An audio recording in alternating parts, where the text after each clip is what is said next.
کبھی نہ ڈیویشن ہے نہ کبھی سڈن کوئی امپروومنٹ اور ڈیولپمنٹ ہے. میں نے ہمیشہ بھائی چارے کی تعلیم دی, محبت کی تعلیم دی ہے, برداشت کی تعلیم دی ہے, اور انٹرفیتھ ہارمنی پر میری کنسنٹریشن ہمیشہ سے رہی ہے. اب یہ جو فتویٰ لکھا یہ اس کی نوبت اس لیے آئی کہ اب نفرتیں بہت بڑھ گئیں اور انتہا پسندی کی سوچ اور دہشت گردی کی سوچ نے بلا وجہ بعض علاقے کے مسلمانوں کو بدنام کر دیا تھا, جبکہ دہشت گرد کا کوئی دین و مذہب نہیں ہوتا. دہشت گرد نہ مسلمان ہوتا ہے نہ ہندو ہوتا ہے, دہشت گرد نہ کرسچن ہوتا ہے نہ جیو ہوتا ہے, دہشت گرد نہ بدھسٹ ہوتا ہے نہ سکھ ہوتا ہے. دہشت گرد کا حقیقت میں کوئی تعلق کسی دین سے, مذہب سے, آسمانی کتاب سے, انسانیت کے ساتھ بھی نہیں, بالکل نہیں ہوتا. وہ ایک کرمنل ہے, اس سے ایک اپنا ایجنڈا, بیمار آدمی, بیمار ہے یا بیمار کہیے, سک پرسن ہے, سائیکولوجیکل پیشنٹ ہے, یا اس کو کرمنل کہیے, وہ ایک قاتل ہے, ایک مجرم ہے, اور وہ اپنے پرسنل ایجنڈا کو طاقت اور بندوق کے زور سے نافذ کرنا چاہتا ہے, اور وہ پوری انسانیت کی دشمنی کا ایجنڈا لے کے چلتا ہے. بدقسمتی سے دہشت گردی کو, ٹیررزم کو اسلام کے ساتھ بریکٹ کر دیا گیا تھا, اور نوجوان نسل مسلمانوں کی ان کو ایکسپلائٹ کر کے برین واشنگ کے ذریعے انہیں ایکسٹریمزم, ریڈیکلزم اور ٹیررزم کی طرف ان کو لایا جا رہا تھا. آپ یہ نہیں سمجھتے کہ دنیا بھر کی جو طاقتیں ہیں یہ میٹیریلزم اور طاقت کے ذریعے لوگوں پہ حکومت کریں, زمین پہ حکومت کریں, ان کے دلوں پہ حکومت کریں, اور جو ہے اکنامکس کو کنٹرول کریں. اس وجہ سے کچھ ایسی طاقتیں دنیا میں ہیں آج گلوبلی جو بڑھاوا دیتے ہیں, جو بلکہ اس کو موٹیویٹ کرتے ہیں, دہشت گردی کو. میں وہی کہہ رہا ہوں. آپ کی بات سے اتفاق کرتا ہوں. یہ جو سبجیکٹ دہشت گردی کا, اس کی دو جہتیں ہیں, دو ڈائمینشنز ہیں. ایک جہت اس کی نظریاتی ہے, اور ایک جہت اس کی سیاسی اور سماجی ہے. آپ نے سیاسی بات کی تو میں اس کو سماجی تیسری جہت بھی ایڈ کرتا ہوں. میں نے اپنے فتویٰ میں صرف اس کی مذہبی, فکری اور نظریاتی ایسپیکٹ کو ڈیل کیا ہے.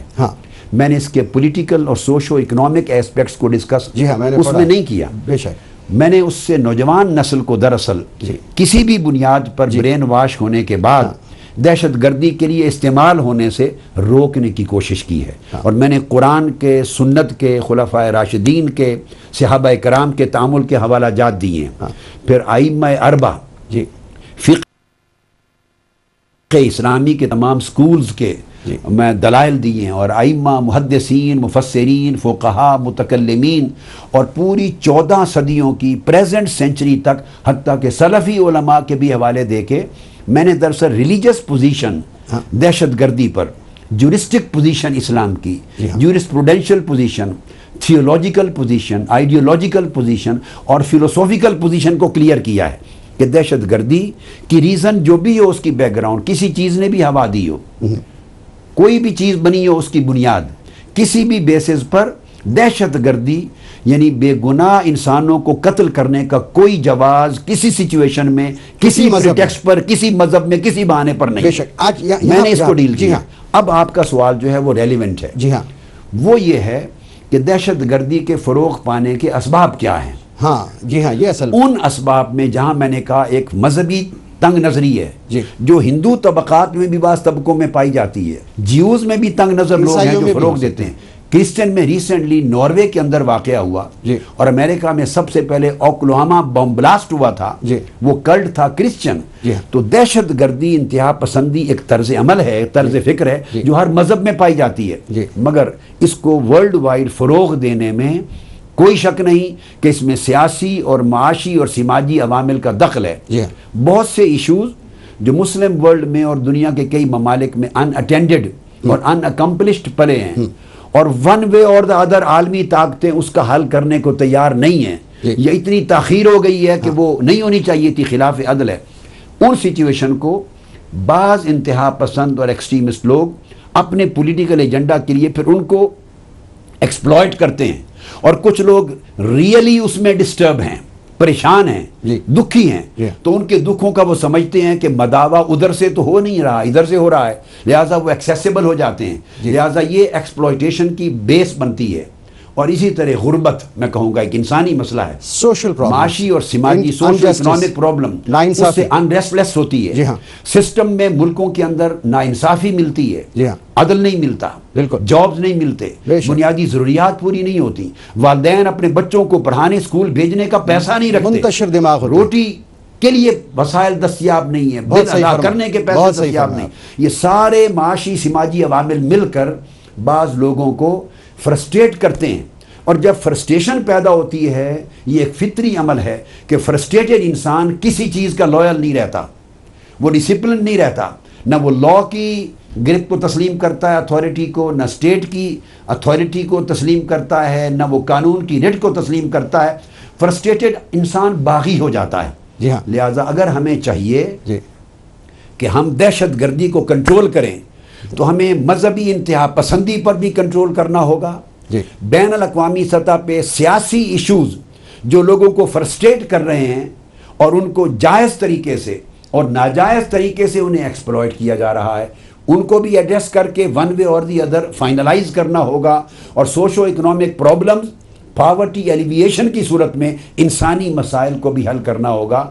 تو میری اختتام پر اس نقطے پر بات یہ ہے کہ دہشت گردی کو کسی مذہب کا یا کسی ملک کا مسئلہ تصور نہ کیا جائے، دہشت گردی کو عالمی سطح پہ انسانی مسئلہ تصور کیا جائے۔ ڈاکٹر طاہر القادری صاحب، ایک سوال یہاں پہ اٹھتا ہے، مجھے یہاں پر ایک بریک بھی لینا پڑے گا کیونکہ وقت کا تقاضا ہے۔ وہ سوال یہ ہے کہ جو لوگ وار اگینسٹ ٹیرر کہتے ہیں اور جو لوگ آوازیں اٹھا کر ٹیرر کے خلاف لڑتے ہیں، کیا یہ ممکن ہے، کیا یہ مانا جا سکتا ہے کہ ہو سکتا ہے یہی لوگ ان عناصروں کو ہوا بھی دیتے ہیں؟ میں اس بات پہ آؤں گا، اور انٹرفیتھ آپ کا بہت بڑا کام ہے، انٹرفیتھ پر میں اس پہ بھی بات کروں گا۔ ناظرین آپ کہیں جائیے گا نہیں، ابھی لوٹ کر آؤں گا۔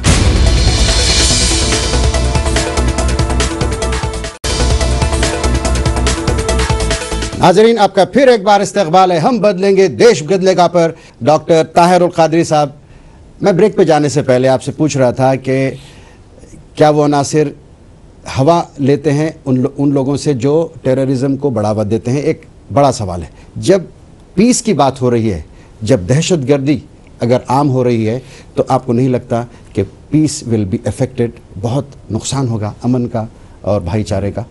دیکھیے، جہاں تک آپ نے پہلی بات کی کہ ورلڈ وائڈ جو وار آن ٹیرر جاری ہے، جی، تو ان ایفرٹ سے آیا یہ ختم ہونے کو آ گئی ہے یا اس سے بڑھاوا مل رہا ہے، یعنی جی، بڑھ رہی ہے؟ جی ہاں، میں سمجھتا ہوں کہ وار آن ٹیرر پہ جتنا سرمایہ خرچ ہوا، جی، اور پوری دنیا کے ممالک کی جتنی توانائیاں اور یو این او کی جتنی ایفرٹس اور نیٹو کی جتنے ذرائع اور وسائل خرچ ہوئے افرادی قوت سمیت، جی، اس قدر ریزلٹس نہیں آئے، جتنے نتائج آنے چاہیے تھے اس تناسب میں جب دیکھتے ہیں تو نتائج اس طرح نہیں آئے، بلکہ دہشت گردی اپنی رفتار کے ساتھ بڑھتی رہی ہے، جس سے یہ اندازہ لگانا مشکل نہیں ہے کہ وہ مجموعی طور پہ جو پالیسی وار آن ٹیرر کی ہے وہ ایک ریویو مانگتی ہے، اس میں نظر ثانی ہونا چاہیے، بالکل، اور اس کے رسپانسبل پاورز کو اور گورنمنٹس کو سر جوڑ کے بیٹھنا چاہیے کہ کہاں کہاں خامیاں ہیں پالیسی میں، کہ وہ ایفرٹس کے باوجود اور ٹاپ پرائورٹی پہ اس ایجنڈے کو رکھنے کے باوجود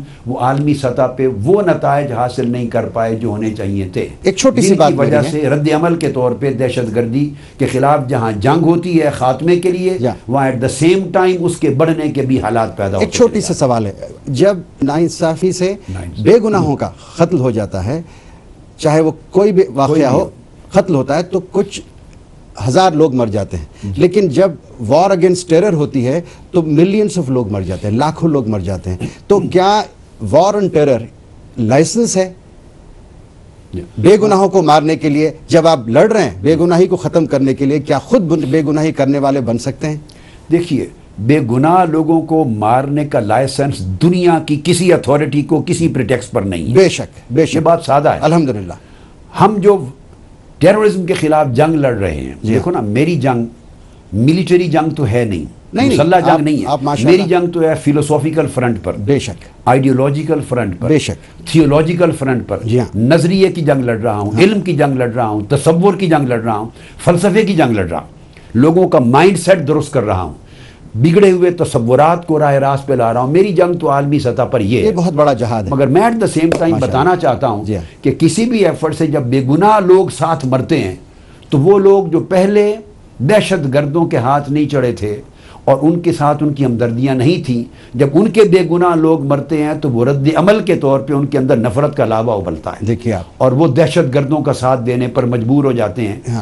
ایکشن سے کچھ ری ایکشنز آتے ہیں. اس لیے میں نے عرض کیا کہ دہشت گردی کے خلاف جنگ کی جو مجموعی پالیسی ہے یہ ایک بہت بڑا ریویو مانگتی ہے. بے شک سر جوڑ کے بیٹھنا چاہیے اور کھلے دل سے 10-12-15 سال کی ایفرٹس کے نتائج کا جائزہ لے کر جائزہ لے کر پھر دیکھنا چاہیے کہ ہماری ایفرٹس اور اس کے نتائج میں اگر وہ بیلنس اور توازن نہیں ہے جو ہونا چاہیے, فرق ہے, تو پھر کہاں کہاں غلطیاں ہو رہی ہیں تاکہ انہیں ریمیڈی کیا جائے اور ان میں ترمیم کی جائے. یہ تو میں آپ کے پہلے بات کے جواب میں عرض کروں گا. دوسری بات آپ نے کی کہ میری انٹرفیتھ ہارمنی کے لیے ایفرٹس, کہ جب دہشت گردی بڑھ رہی ہے تو یقیناً پیس اور انٹرفیتھ ہارمنی کی جو کوششیں ہیں وہ متاثر ہوں گی.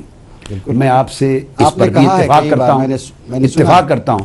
میں اس کے اوپر اپنے حالیہ انڈیا کے دورے کی 2 مثالیں دیتا ہوں. جی فرمائیے. کہ ایک طرف میں پیس کی ایفرٹس کرتا ہوں جی, اور مجھے معلوم ہے کہ انتہا پسند ذہن ہر طبقے میں موجود ہوتے ہیں, اور پھر اس کے بعد لوگوں کی اپنے پولیٹیکل رائیولریز بھی ہوتی ہیں, اور وہ ایفرٹس کو متاثر یقیناً کرتی ہیں, چونکہ مخالفت کرنے والے لوگ سوچے سمجھے بغیر مبالغہ آرائی کے ساتھ غلط بیانی کے ساتھ پھر وہ اپنا ایک پورا محاذ کھول دیتے ہیں, ایجنڈا کھول دیتے ہیں, اور لاکھوں کروڑوں لوگ جو حقائق سے واقف نہیں ہوتے ان کے ذہنوں پر پھر غلط فہمی کی گرد آتی ہے. اب میں 2 مثالیں آپ کو دوں گا. دیکھیے میں تو پیس کا میسج لے کے انڈیا آیا ہوں. بے شک. اور نہ صرف انڈیا کو, میں تو آسٹریلیا کے بر اعظم بھی گیا ہوں, میں پورے یورپ گیا ہوں, فار ایسٹ میرا میسج تو جاپان تک جا رہا ہے, میں نارتھ امریکہ گیا ہوں, پاکستان سے لے کے عربک ورلڈ میں میرا میسج اور پیس, انٹیگریشن, محبت کا, بھائی چارے کا, وہ تو ورلڈ وائڈ ہے. نفرتوں کو مٹانا اور مٹانے کا اور محبت کو بڑھاوا دینا. اب مثلا میں نے 24 سپٹمبر کو ویمبلے ایرینا کے کانفرنس ہال میں 12 سے 14 ہزار افراد کا اجتماع کیا, اور پیس فار ہیومینٹی کانفرنس ہوئی, اور اس میں دنیا کے تمام مذاہب کے نمائندگان کو بلایا, جسٹ اس کام کے لیے کہ وہ اپنی مذہبی روایت کے مطابق وہ انسانیت کے لیے امن کی دعا کریں جیسے ان کے مذہب کی روایت ہے. سو وہ وہاں ہوا, ہر ایک نے کیا. اب مقصود تو یہ تھا یہ ثابت کرنا کہ تمام مذاہب میں بلیو کرنے والے لوگ ایک جگہ کھڑے ہو سکتے ہیں. آپ نے کھڑا بھی کیا, اور میں نے کھڑا بھی کر دیا, دیکھا میں نے. وہ اپنی مذہبی روایت پر قائم رہتے ہوئے اپنے مذہب کو چھوڑے بغیر آئیڈینٹی, اپنی ریلیجس اور کلچرل آئیڈینٹی کو قائم رکھتے ہوئے, بے شک بالکل صحیح, وہ انٹریکٹ کر سکتے ہیں. انٹرفیتھ ہارمنی کی فضا میں نے دکھائی. اب اس کا معنی بعض نادان لوگوں نے جن کو فہم ہی نہیں ہے کہ بین المذاہب ہم آہنگی کیا ہے, انہوں نے یہ معنی بنا دیا کہ گویا میں مذاہب کا فرق مٹا کر ایک ہی مذہب اور ایک ہی دین بنانا ایسا لگتا ہے دیکھنے سے. ڈاکٹر طاہر القادری صاحب یہاں پہ پھر وقت ہو چکا ہے ایک بریک کا. ناظرین آپ کہیں جائیے گا نہیں, میں ابھی لوٹ کر آتا ہوں. ناظرین آپ کا پھر ایک بار استقبال ہے. ہم بدلیں گے دیش بدلے گا پر ڈاکٹر طاہر القادری صاحب. چھوٹی سی سوال, آپ نے بہت نئی بات اور بہت صحیح بات آپ نے چھیڑ دی, جو فیلنگز ہے اور مسلمانوں کے خاص طور پہ یہ فیلنگز ہیں, وہ یہاں یہ کہ ڈائیورسٹی میں یونٹی ہونی چاہیے, یونٹی ان ڈائیورسٹی. ہم الگ الگ مذہب کے ہو کر بھی ہم متحد رہیں, یہ اہم ہے. مذہب کو چھوڑنا کوئی معنی نہیں رکھتا. تو ایک مسلمان اپنا مسلمان ہوتے ہوئے ایک ہندو بھائی کے ساتھ اتحاد رکھے اور اس کو ساتھ لے کر چلے. یہ کہیں پھر انڈیکیشن رانگ کیوں گیا آپ کو؟ جو کوئی رانگ نہیں گیا, میں انڈیکیشن کوئی رانگ نہیں جاتا.